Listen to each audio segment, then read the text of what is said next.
Good evening, everyone. Today we are going to study about trigonometry. So before we start trigonometry, you must have studied about triangles in your previous classes. You must have studied about the congruency and the similarity of triangles. Also, you have studied about the right angle triangle in which one of the sides of a triangle is 90 degree. So before we proceed on the trigonometry, we will take few examples. So let us take this water bottle, and suppose we want to measure the height of this bottle. So what will we do? We'll just place this scale, measuring scale side by side, and we'll thus measure the height of this particular water bottle, right? So this was pretty easy of the measurement of the height of this water bottle. Now let us suppose we want to measure the height of some different object, let's say Qutub Minar, right? Many of you must have seen the Qutub Minar in person. Otherwise, you must have seen the images of it on internet. And the height of Qutub Minar is said to be around 73 meters, which is quite large, right? So we will not be able to measure the height of Qutub Minar with this measuring scale, right? So it is not like that we cannot measure the height of Qutub Minar with this measuring scale. We can measure, right? Suppose we join hundreds of this type of measuring scale side by side, and someone goes to the top of the Qutub Minar and drops that from the top, and we'll be able to measure the height of the Qutub Minar in this manner. But this measurement would involve lots of errors, and that would not be the real measurement of the height of the Qutub Minar. So what is the way out, and how we can measure the height of Qutub Minar in that situation, right? Also, let us take one more example. Uh, you must have studied about Mount Everest from your geography classes, and you would be knowing that the height of Mount Everest is about 8,848 meters, which is again very large, right? So what do you think? How was this height was measured? Do you think someone went to the top of the Mount Everest and dropped this scale from there and then measured the height of the Mount Everest? The answer is no. It was not so. So we how someone measured the height of that particular Mount Everest, right? So this is where the usage of a trigonometry comes, and now we'll formally define what trigonometry is.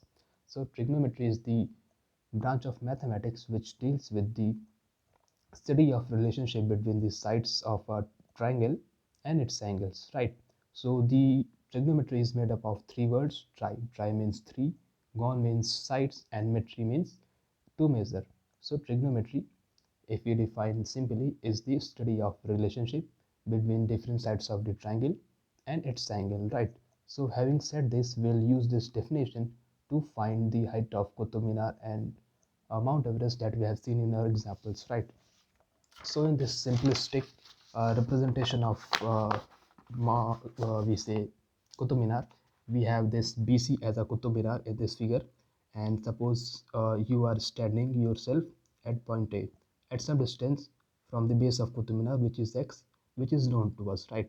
So you are looking from point A to the top of the Qutub Minar, which is making at an angle alpha.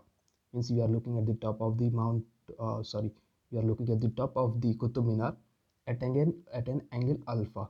So we know this distance x at which you are standing, and also this angle alpha at which you are seeing the top of the Qutub Minar. So trigonometry, if we know these two measurements, we can easily find this height h, which is the head of Qutub Minar, right? Similarly, we can extend the same logic in finding the height of the Mount Everest, right? Suppose you are standing at a certain distance from the base of the mountain. At the same time, you are making an angle alpha with which you are viewing the top of the mountain, right? So with the same logic, we can find the height of this Mount Everest. So in these two examples, we have seen that we are able to find the height of this Qutub Minar and Mount Everest, and in this way there are many other applications of trigonometry, like we are able to measure the distance between different uh, planets and stars, also the distance between different planets from our earth. So the usage of trigonometry is very wide. Geographers use this is also used in making of maps. So trigonometry finds a wide usage in almost all of the branches of sciences, right? So now we'll define what are the trigonometric ratios. So to define trigonometric ratios, we'll take a simplistic right angle triangle in which we have this right angle triangle ABC, right? So we have AC as hypotenuse, AB as base, and BC as a right angle. And the hypotenuse is 5 centimeter in length, the perpendicular is 4 centimeter in length, and the base is 3 centimeter length. So trigonometric ratios are nothing but the ratios of different sides, right? So suppose if you take the ratio of this a BC, that is the perpendicular to the hypotenuse, that is AC.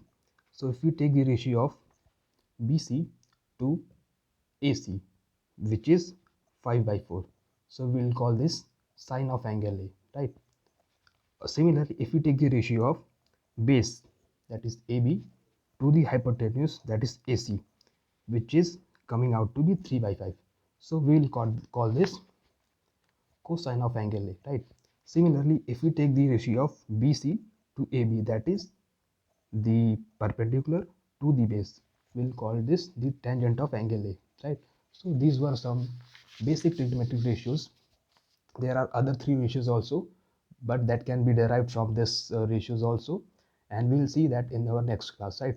So in this all, we have defined what are the trigonometric ratios, and we have also seen the usage of trigonometry in our daily life. So that was all for this lecture. Thank you.